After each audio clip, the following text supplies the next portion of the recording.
اسی لیے فرمایا گیا کہ قولوا قولا سدیدا۔ ایک مرتبہ ایسے ہی موقع پر حضرت معاذ بن جبل رضی اللہ تعالی عنہ، ان سے ہم پوری طرح متعارف ہو چکے ہیں، ایک بڑی طویل حدیث ان کی ہم پڑھ چکے ہیں، ان کے سامنے یہی بات آئی تو انہوں نے حیرت سے کہا کہ حضور، کیا جو کچھ ہم باتیں کرتے رہتے اس پر بھی ہمارا مواخذہ ہوگا؟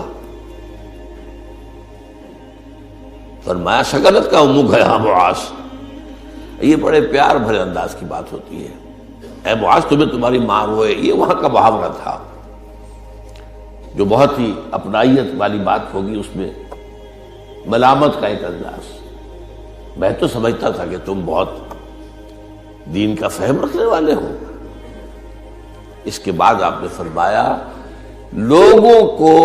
جہنم میں منہ کے بل گرانے والی چیز سب سے زیادہ زبان کی کھیتیاں ہیں، حصائد السنتکم، زبان سے جو لفظ نکلتا ہے وہ ایک بیج بن کر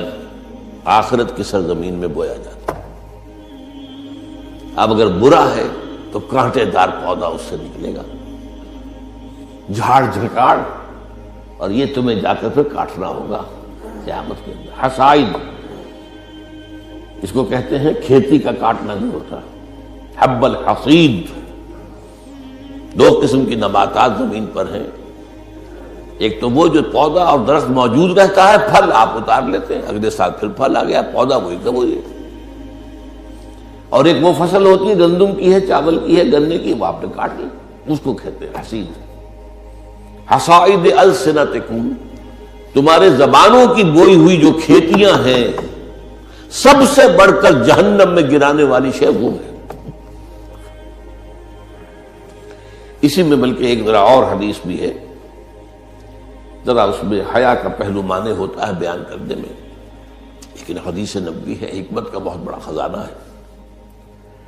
آپ نے فرمایا مسلمانوں مجھے تم دو باتوں کی ضمانت دے دو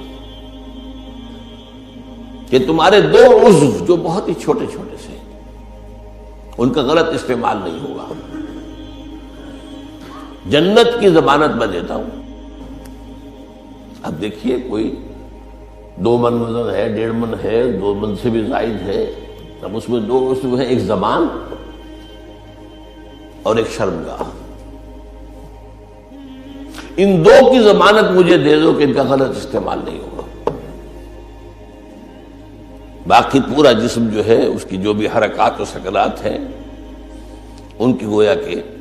میں ضمانت دیتا ہوں کہ اول تو وہ ٹھیک ہی ہو جائیں گے، وہ غلط کام کریں گے نہیں، جیسے کہ ابھی آیت میں ہم نے دیکھا یا ایھا الذین آمنوا اتقوا اللہ وقولوا قولا سدیدا یصلح لکم اعمالکم، یہ کلام جو ہے شرطیہ ہے، اگر تم یہ کرو گے تو اللہ تعالیٰ تمہارے سارے اعمال درست کر دے گا، وَيَغْفِرْ لَكُمْ ذُنُوبَكُمْ، اور کبھی اگر خطا بھی ہو جاتی ہے انسان سے، ظاہر بات ہے الانسان مرکب من النسیان والخطا، تو اللہ معاف کر دے گا۔ یہ فلسفہ ہے دین کا، آپ کا رخ جو ہے سیدھا ہے، آپ صراط مستقیم پر چل رہے ہیں، یہ چلنے میں کہیں پاؤں پھسل گیا، گر گئے، پھر فوراً اٹھے پھر چلے تو اللہ معاف فرماتا ہے ان چیزوں کو۔ لیکن زندگی کا رخ ہی ٹیڑھا ہو گیا، اب تو معاملہ بالکل برعکس ہو گیا، اب تو جو قدم اٹھ رہا ہے وہ غلط رخ پر جا رہے ہیں، جتنا آگے بڑھیں گے صراط مستقیم سے اتنا ہی دور ہوتے جائیں گے۔ رخ سیدھا رہے، اللہ کے احکام اور اس کے رسول کی سنت، اس پر رخ پہ آدمی چل رہا ہے، جو اللہ چاہتا ہے عبادت رب، شہادت علی الناس اور اقامت دین کی جد و جہد، اس میں انسان لگا ہوا۔ اب خطا ہو گئی، غلطی ہو گئی، لغزش ہو گئی، کیونکہ مجھے یاد ہے آج تک اپنا ایک واقعہ میڈیکل کالج کے 5th ایئر کا، ذرا دیر ہو گئی تھی، فرسٹ لیکچر ہمارا ہوتا تھا جو سرجری کا، ڈاکٹر امیر الدین، وہ بڑے سخت تھے، 5 منٹ کی مہلت دیا کرتے تھے، اس کے بعد دروازے بند، اس کے بعد آپ آئیں گے تو پھر آپ داخل نہیں ہو سکتے۔ تو میں تیز چل رہا تھا، بارش ہوئی تھی، سائیکل پر تھا، سائیکل پھسلی میں گرا، گرتے ہی بجلی کے مانند اٹھا مجھے آج بھی یاد ہے کہ میں حیران ہوا کہ میں جب اٹھ چکا تھا تو مجھے معلوم ہوا کہ میں گرا تھا۔ یہ ایک کیفیت ہوتی ہے کہ آدمی جو ہے، ایک یہ ہے کہ گرا ہے تو پڑا ہے وہاں پر، تو ایک تو یہ ہے کہ گناہ کے اوپر ڈیرا لگا لیا جائے، ایک یہ ہے کہ گناہ ہو گئے فوراً اٹھے، جس کو سورہ نساء میں کہا گیا ہے ثم یتوبون من قریب، فوری طور پر